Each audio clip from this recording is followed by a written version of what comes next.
India voice, आपकी सोच, आपकी आवाज। नमस्कार, आपका बहुत स्वागत है इंडिया वॉइस पे। मैं हूं आपके साथ समृद्ध मिश्रा। बुलेटिन की शुरुआत करते हैं पहली खबर के साथ। तो आपको बता दें कि निर्वाचन आयोग ने विशेष गहन पुनरीक्षण यानी कि एसआईआर प्रक्रिया के तहत उत्तर प्रदेश की ड्राफ्ट मतदाता सूची यहां पर जारी कर दी है। यह सूची पहले 31 दिसंबर को प्रकाशित होनी थी, लेकिन संशोधित कार्यक्रम के अनुसार अब आयोग की वेबसाइट पर जारी की गई है। इस पुनरीक्षण के बाद प्रदेश की वोटर लिस्ट में लगभग 2,89,00,000 लोगों के नाम यहां पर जो है हटाए गए हैं। उत्तर प्रदेश के मुख्य निर्वाचन अधिकारी नवदीप रिणवा ने बताया कि मतदाता सूची से जुड़े दावे और आपत्तियां दर्ज कराने की अवधि अब 6 जनवरी से 6 फरवरी 2026 तक निर्धारित की गई है। वहीं आपको बता दें कि नोटिस अवधि के दौरान प्राप्त सभी दस्तावेजों और दावों और आपत्तियों का निस्तारण 6 जनवरी 2026 से 27 फरवरी 2026 तक किया जाएगा। उन्होंने बताया कि पुनरीक्षण से संबंधित सभी निर्णय प्राप्त किए जा चुके हैं और डिजिटलीकरण भी इसका पूरा किया जा चुका है। ड्राफ्ट सूची जारी होने के बाद नागरिकों के नाम जोड़ने, संशोधन या आपत्ति दर्ज कराने के लिए 1 महीने का समय मिलेगा। निर्वाचन आयोग के प्रदेश अनुसार आपको बता दें कि यहाँ पर उत्तर प्रदेश की अंतिम मतदाता सूची 6 मार्च 2026 को प्रकाशित की जाएगी। आयोग ने मतदाताओं से अपील की है कि वे समय रहते ड्राफ्ट सूची से अपना नाम आवश्यक जांच लें।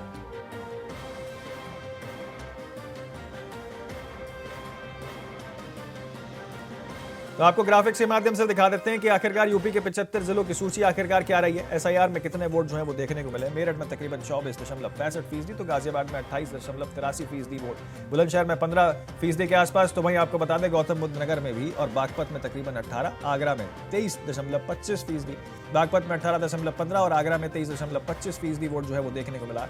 अलीगढ़ में 18.60 और मथुरा में 19.19% वोट, फिरोजाबाद में 18.13, तो मैनपुरी में 16.17, एटा में 16.80, तो हाथरस में 16.30%, बरेली में यहाँ पर जो है ये तकरीबन 21% के आसपास आंकड़ा जो है वो पहुंचा है। वहीं शाहजहांपुर में 21.76% और पीलीभीत में 13.21%, मुरादाबाद में 15.76 और बिजनौर में 15.53, तो अमरोहा में 13.22, कानपुर नगर में आपको बता दें 25% के आसपास देखने को मिला, तो देहात में सिर्फ 15% देखने को मिला।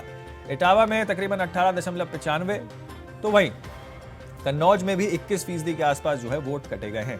प्रयागराज की बात की जाए तो 24.64%, तो फतेहपुर में 16.32%, प्रतापगढ़ में 19.81%, तो वहीं झांसी में 13% के आसपास जो है यहाँ पर देखने को मिला है। तो ललितपुर में तकरीबन 10% वोट यहाँ पर जो है कटे गए हैं।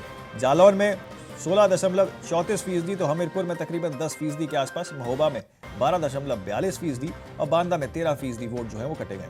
चित्रकूट की बात की जाए तकरीबन यहाँ पर 13%, जौनपुर में 16%, गाजीपुर में तकरीबन 13% और चंदौली में तकरीबन 15.45% यहाँ पर जो है वोट कटे गए।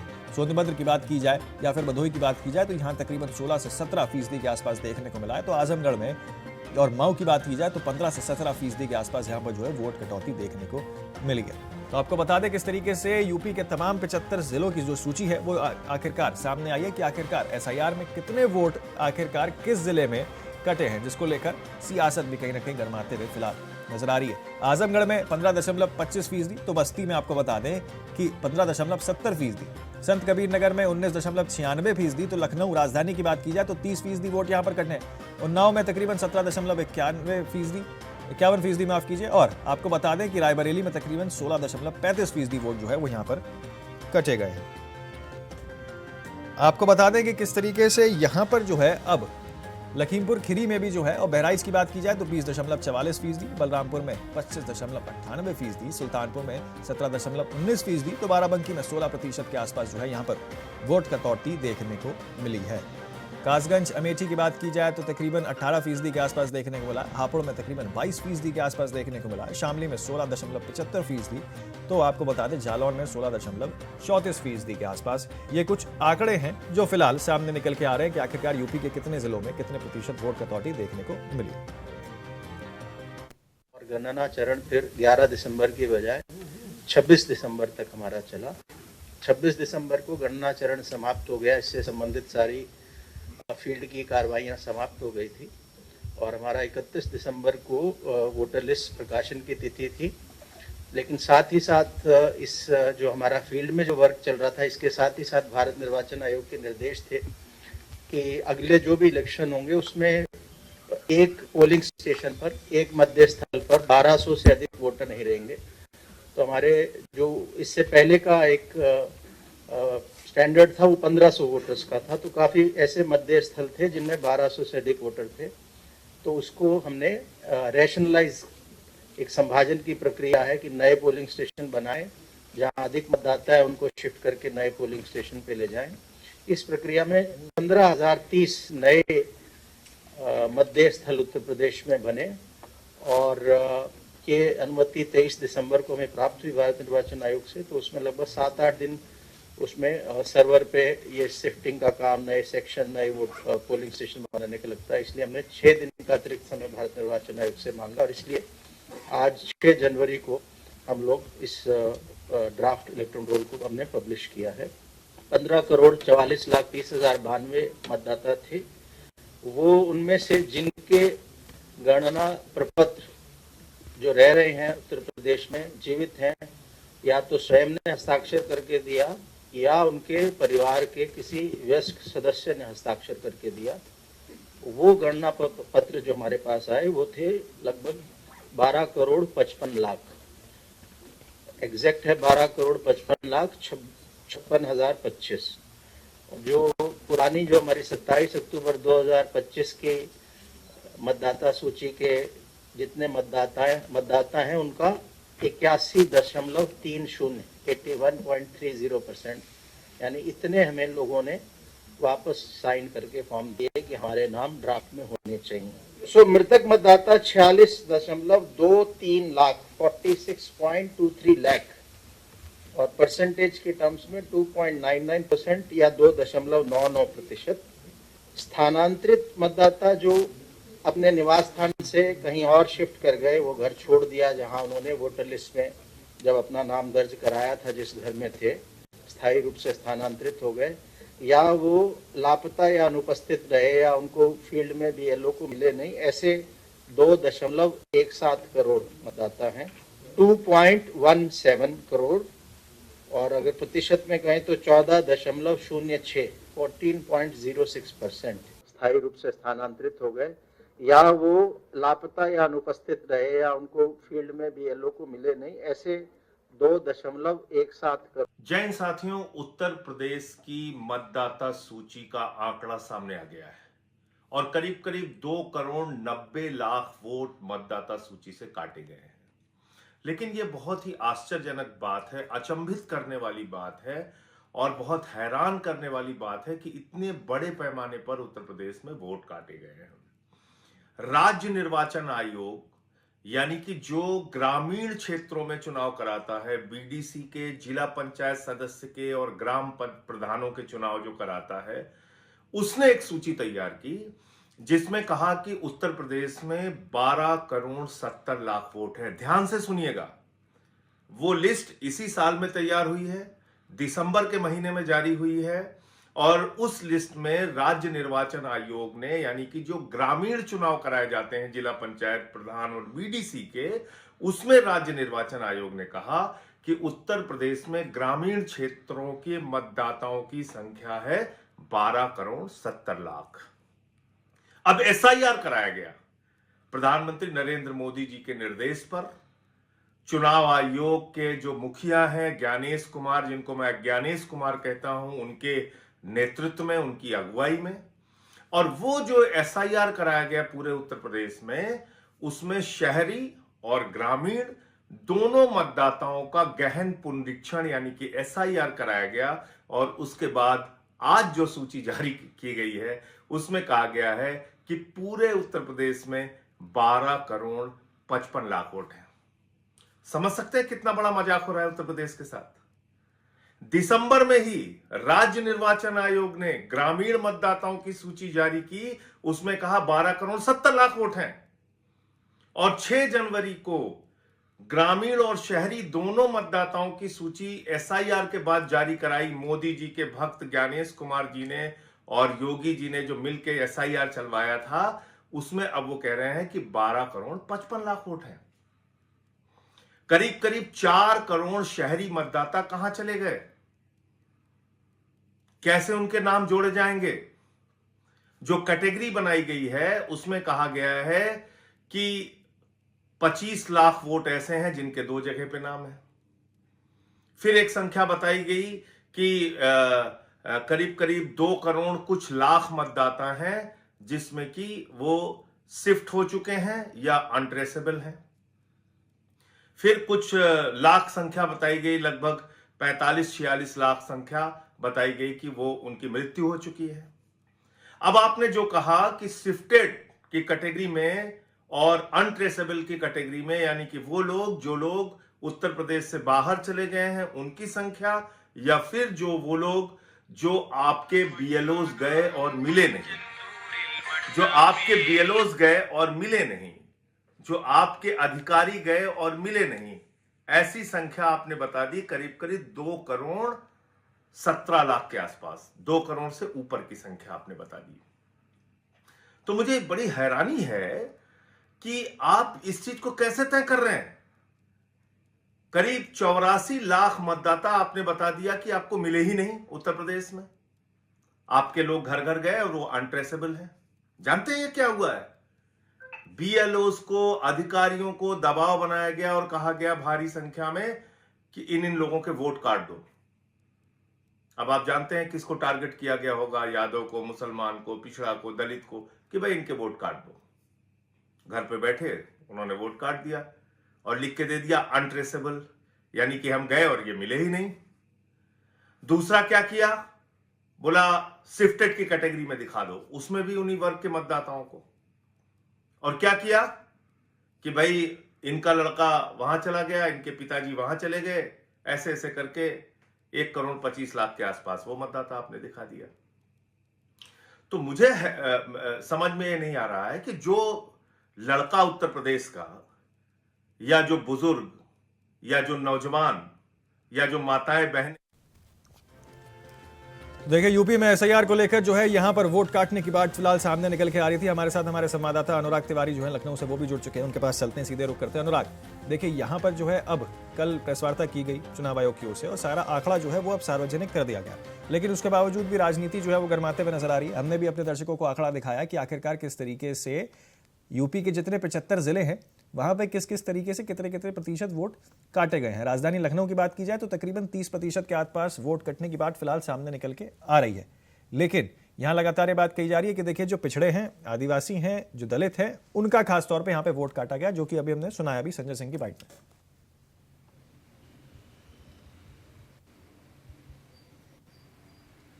जी समृद्ध, बेशक देखिए कल ही जो है वो चुनाव आयोग ने लखनऊ में प्रेस वार्ता करी थी और एसआईआर का जो डाटा था उसको सार्वजनिक करते हुए जो ड्राफ्ट लिस्ट है उसको जारी किया था।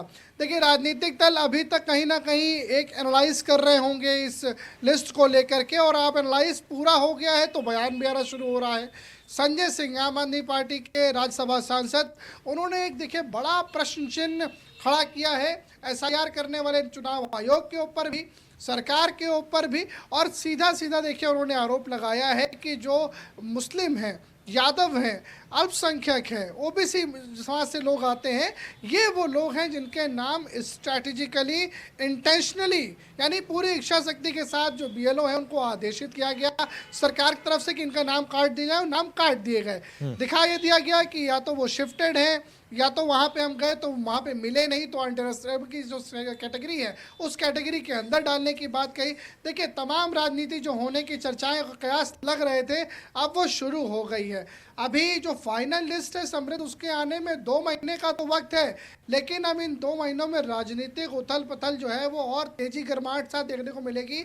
और अब संजय सिंह ने कहीं ना कहीं इस बयान को देने के बाद ये राजनीतिक गर्माहट जो है एसआईआर को लेकर एक बार फिर से शुरू हो गई है। चुनाव आयोग एक और घेरे में नजर आ रहा है, तो वहीं दूसरी ओर सत्ता में बैठी भारतीय जनता पार्टी की सरकार को भी राज्यसभा सांसद जम करके लपेटते नजर आ रहे हैं। समृद्ध, बिल्कुल, देखिए कहीं ना कहीं अब देखिए आपसी घमासान जो है पक्ष और विपक्ष के अंदर देखने को मिल रहा है। आप बने रहे अनुराग, हमारे साथ तमाम जानकारी साझा करते रहेंगे आपसे।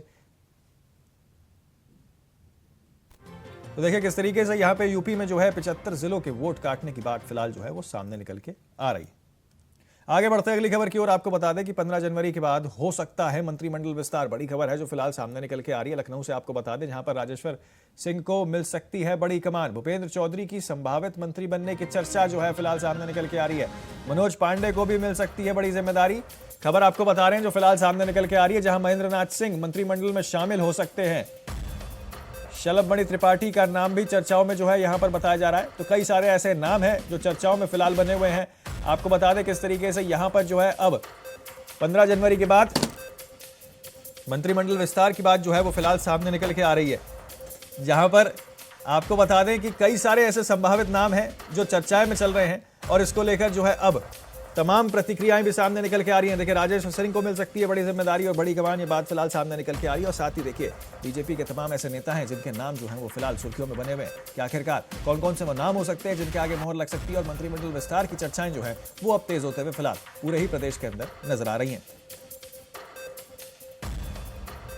तो अनुराग तिवारी हमारे संवाददाता जो है वो लगातार हमारे साथ बने हुए, सीधे उनके पास पैसे चलते हैं। एक बार अनुराग देखिए यहाँ पर 15 जनवरी के बाद जो है अब मंत्रिमंडल विस्तार की चर्चाएं जो है वो तेज हो गई हैं, क्योंकि हाल फिलहाल में देखिए मुख्यमंत्री भी जो है वो दिल्ली का दौरा अपने करके आए हैं। उसके बाद ये चर्चाएं और तेज हो गई हैं और अब ये कहा जा रहा है कि देखिए कई सारे ऐसे नाम हैं जिनके आगे अब मोहर लग सकती है 15 तारीख के बाद, कभी भी ऐलान हो सकता है।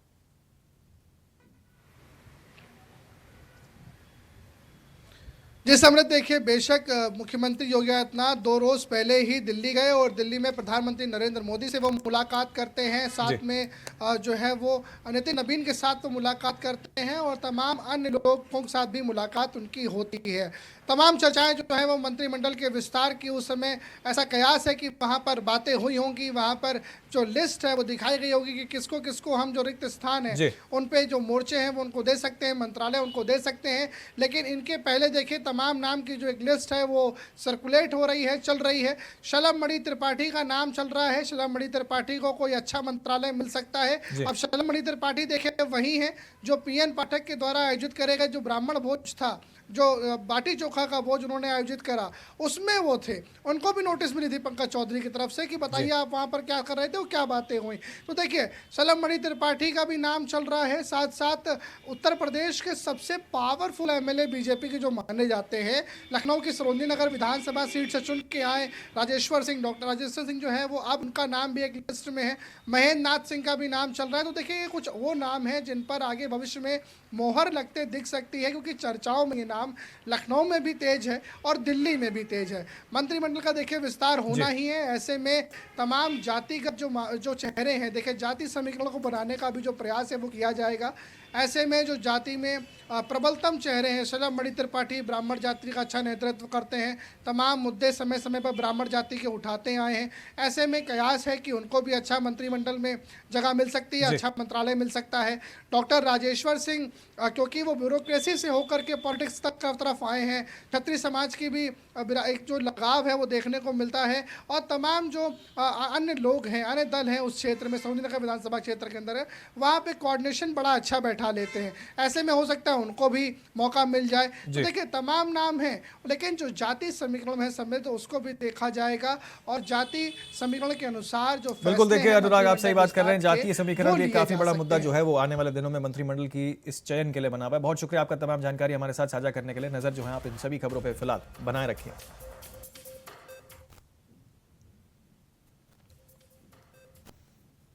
फिलहाल जो है एक बहुत छोटे से ब्रेक के लिए रुक रहे हैं, आप कहीं ना जाए, बने रहे सिर्फ इंडिया वॉइस पर। ब्रेक के बाद जो है फिर एक बार आपका स्वागत है। आगे बढ़ते हैं बाकी खबरों की ओर। आपको बता दें कि मेरठ के थाना कोतवाली पुलिस ने महज 72 घंटे में एक बड़ी चोरी का खुलासा कर 5 आरोपियों को गिरफ्तार किया है।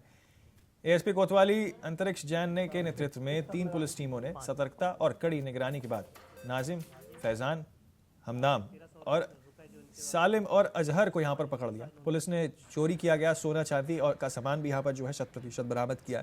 घटना 4 जनवरी की देर रात थाना कोतवाली क्षेत्र में दवा व्यापारी के घर हुई थी, जहां आपको बता दें कि चोरों ने छत से जाल तोड़कर घर में घुसकर लाखों रुपए के जेवरात और कीमती सामान चोरी कर लिए थे। जांच में पता चला कि चोरी की साजिश एक मामूली घटना से शुरू हुई थी। छत पर पतंग उड़ाने के दौरान एक युवक का जूता पड़ोसी के घर में गिर गया और जब वह जूता लेने गया तो घर खाली देखकर चोरी की योजना बना दी। एसपी सिटी आयुष विक्रम सिंह ने बताया कि तकनीकी साक्ष्य को देखते हुए यहां पर जो है मुखबिर तंत्र के आधार पर 72 घंटे में गिरफ्तार कर चोरों को गिरफ्तार कर लिया और सारा माल जो है वो भी बरामद कर लिया गया है। घटना से एक दिन पहले और घटना वाले दिन भी ये लोग जो जिस घर में चोरी हुई है उस घर के छत पे ये लोग थे और एक इसमें लड़का है जिसका जूता जो है चप्पल वो घर में गिर गया था जाल के थ्रू।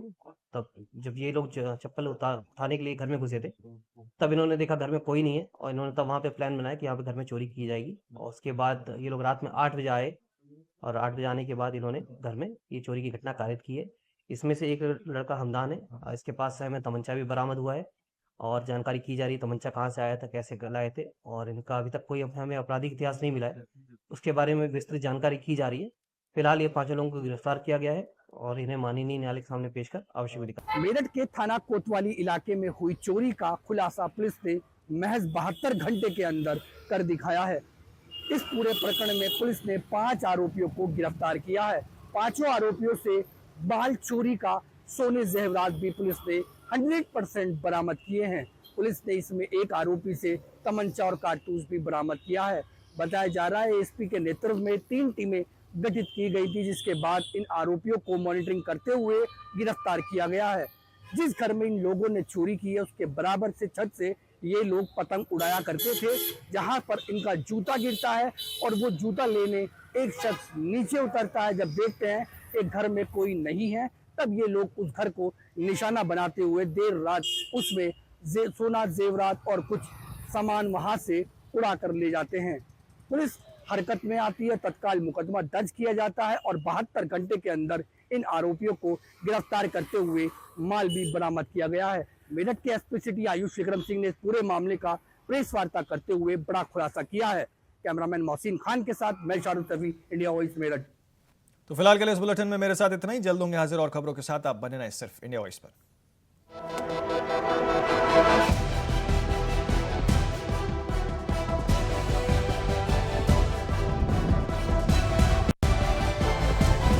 इंडिया वॉइस, आपकी सोच, आपकी आवाज।